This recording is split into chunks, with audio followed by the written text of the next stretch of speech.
Good morning, friends. I'm coming to you from snowy and cold Denver, Colorado. Wish I could be with you there, but instead, I'm sending you this video to kick us off on our new series that we're going to be going through as a community. So starting this week until I don't know when, a long time from now, we are going to walk through verse by verse, section by section, chapter by chapter in the Gospel according to Luke.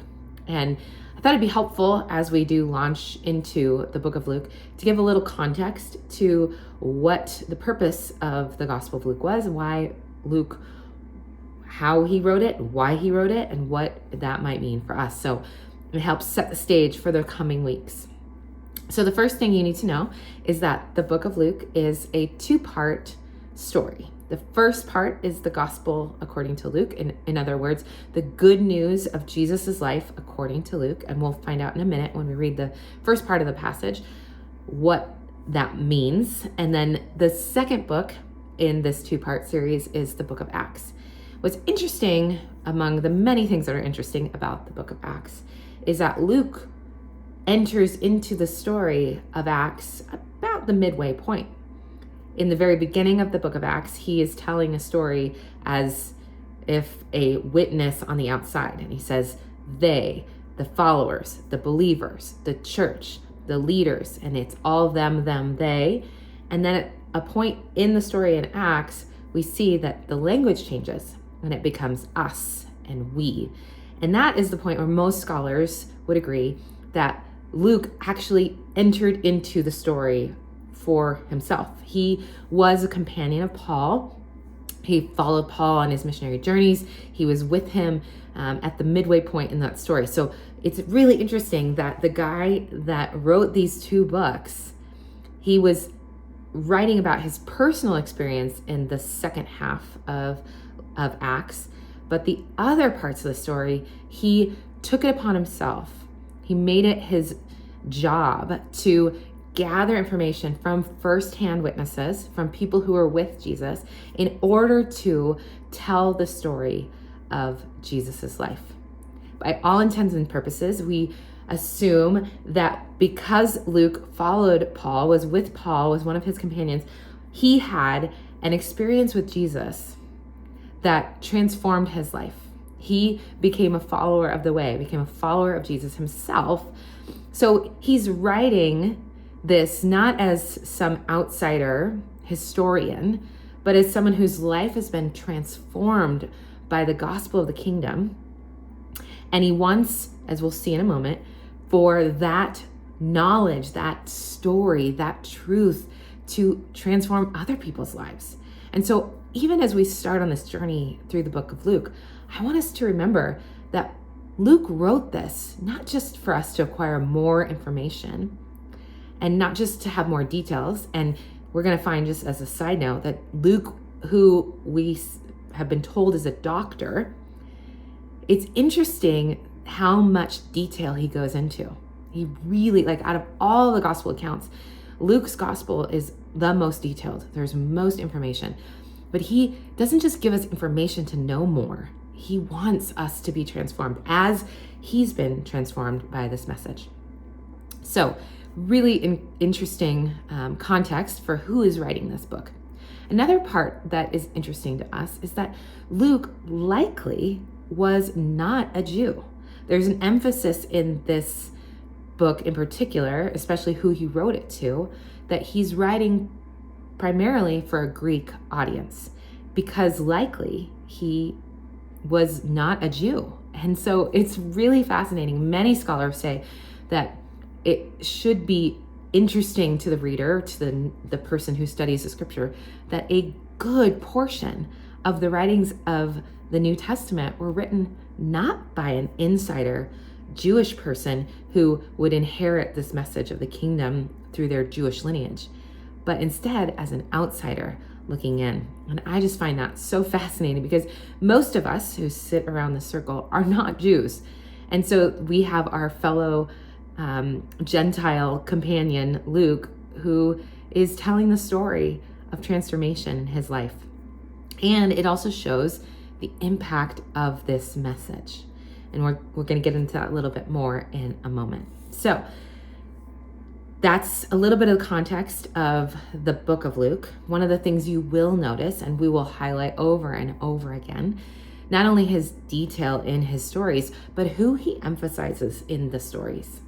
There's a lot more emphasis in the Gospel of Luke on the outsider, on the poor, on the prostitute, on those who were tax collectors, who the society and the culture had pushed out. He seems to bring them to the center piece of the story of the good news. And I think that is significant for us as we figure out how to live out this good news in our lives, that Luke writes and brings those who are the outsiders to the center of the story. All right, well, we're going to dive in. Really short passage today, just 4 verses, and it gives us a little bit more of an intro into the Gospel of Luke. So I'm reading from the NIV. Many have undertaken to draw up an account of the things that have been fulfilled among us, just as they were handed down to us by those who from the first were eyewitnesses and servants of the word.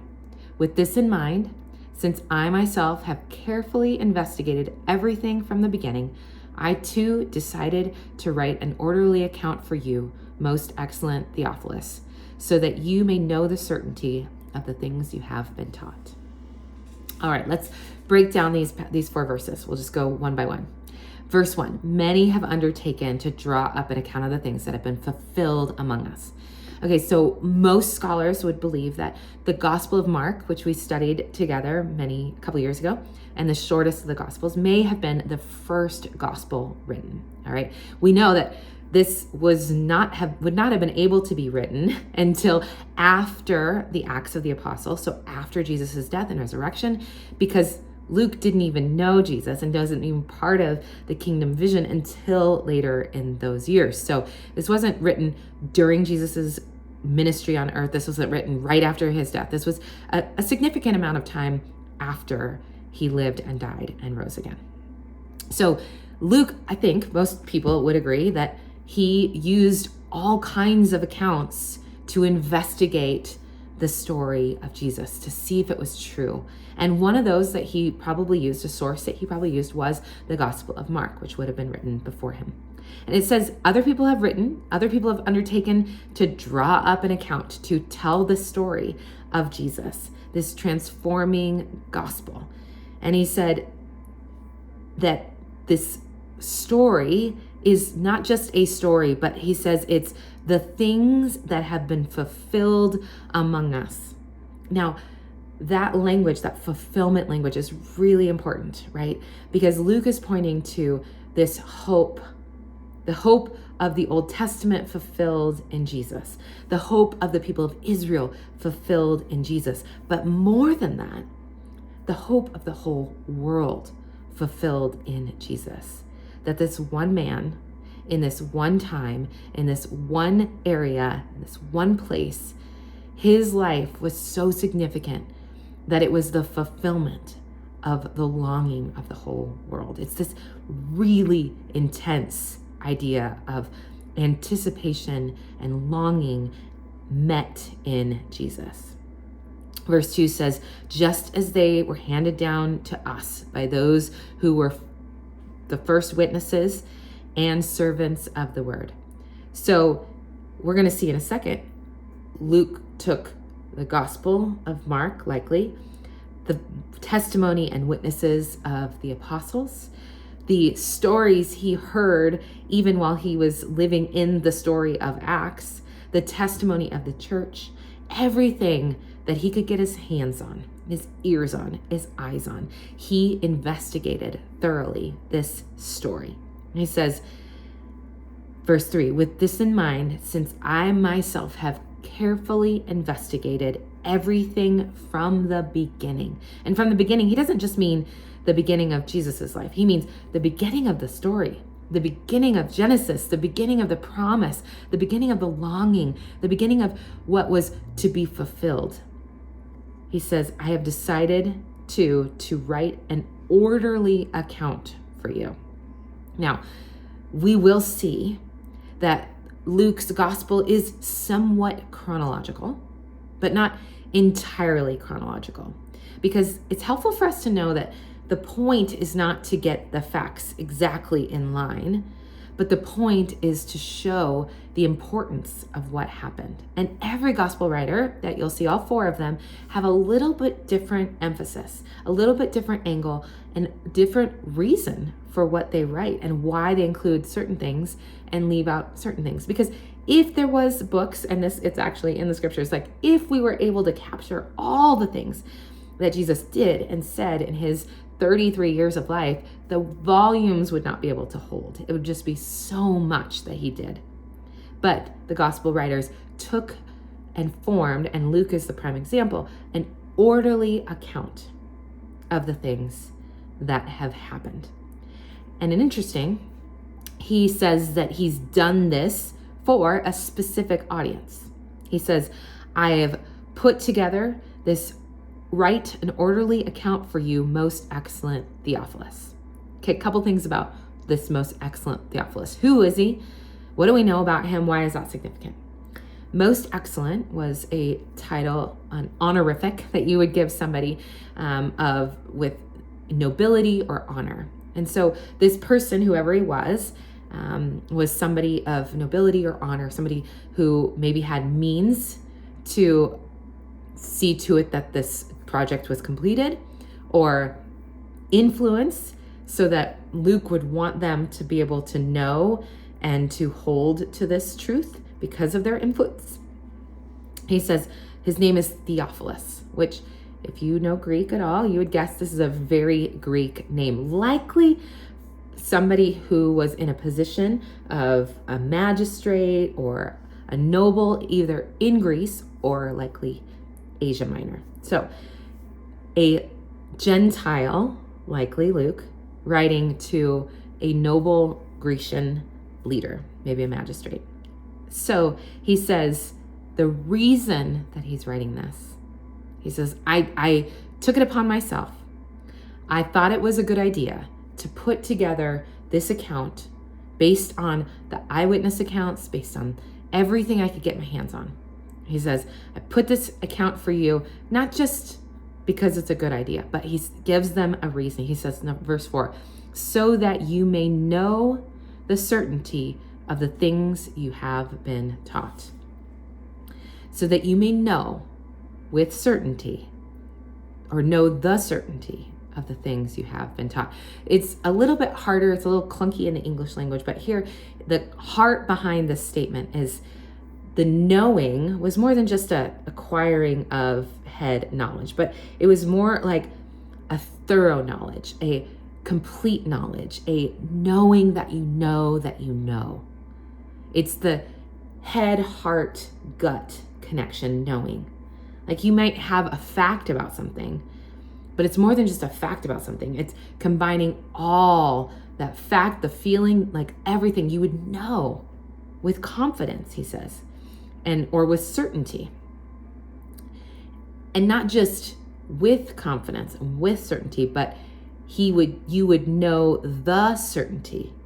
You would know the surety, the confidence, the groundedness, the absolute bomber anchor truth that this is for your life. When I was, for many summers, spending time in Canada not building trails, but taking people out on trips, sometimes when there was a big snowfield and there might have been a ledge on one side, or you're trying to get people from point A to point B, and in between you is a steep, snowy slope that could be dangerous, maybe on the bottom or the side. And one of the things that we would do is we would go up and we would set an anchor that we'd dig in the snow or we'd tie around a tree. But the goal was, we call it the bomber anchor. Like there's no way that it's gonna let go. There's no way that it's gonna pull out. There's no way that, with enough strength, enough force, or enough weight that thing's gonna go. You wanna have a bomber anchor. And sometimes in order to have a bomber anchor, you would have your anchor and then a second anchor and then a third anchor set behind it so that it would be so certain. We called it redundancy. Like there was no way that even if the first anchor fell, there's no way that the second and the third anchor could also fail. And I think that's the connotation here, is that Luke is writing to Theophilus and he's saying, I want you to know, like in your head, in your gut, in your heart, I want you to be confident of this message. So confident that you know it's not ever going to fail. It can't possibly be wrong. It is something you can put your weight on. It's something you can stake your life on. And that's the reason that Luke wrote this gospel. And it's gotten passed down, and it's given to us, to you and to me, not just to prove some history, right or wrong, but so that we can stake our life on it. We can hang on that. That's our anchor. We can be certain it will not disappear. It will not prove unfaithful. And that's the posture that I want to take as we enter into this book. There are going to be things that we read, maybe we've read them before, and it hits us in a new way about the character of Jesus, the message of Jesus, the ministry of Jesus, maybe things that really strike us in a new way. And that's good. We should acquire more knowledge. We should seek to be curious and understand and know the Lord. And he wants to be known by us. But undergirding all of that, I want to walk away with more confidence in the truth that I put my weight down on. I want to be confident in the thing that I believe more and more and more. And, I don't believe that I lack confidence generally, but in the big ways and the small ways. Sometimes I think I have more confidence in myself than in what God says to be true, especially when things are delayed or things seem hard or things seem contrary to the promises that are given to us about the kingdom, about his faithfulness, about the good and the right and the just being victorious. Sometimes I find that my confidence wanes. But remember, Luke wrote this so that we would have certainty that the things that we've been taught, the things that we believe, the things we say we believe are true. And not just true, but eternally true. So as we dive into this first part of our study, I want to ask a couple questions. So hopefully you guys can have this as a discussion for this morning. And just a few questions. The first question is, I'm curious to know, and you guys can discuss, what do you think it means to have certainty of your faith in this time of your life? What does that look like? What might it not look like in order to see what it will look like? But what does certainty look like for you? And then the second thing is that I'm thinking back not to the Gospel of Luke, but to the Gospel of John, where one of my most favorite accounts is a man who says, I believe, help my unbelief. So there seems to be room for belief and unbelief within the heart of a sincere follower of Jesus. And so I'm wondering, what might you ask the Lord to increase your belief in? Or how might you ask the Lord to increase your belief? There may be some things that are easy for you to believe, and then there may be some things where you may be struggling with unbelief. So, what does confidence look like in our faith right now? And what might be an area where you could ask the Lord to help you in your unbelief?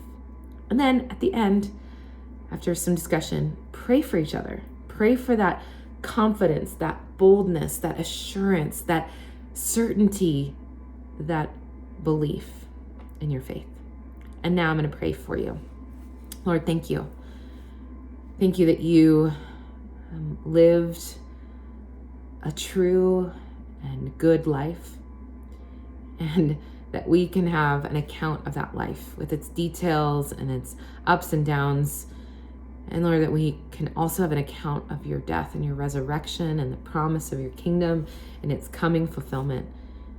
Lord, we pray that these words that Luke has written down carefully, compiled diligently, would be inspiring and encouraging and faith-filling for us. Lord, help us to believe all the more. Help us to have certainty of the things we've been taught. Help us to live with confidence in who you are, what you've done, and what you will do. We pray this in the name of the Father, and the Son, and the Holy Spirit.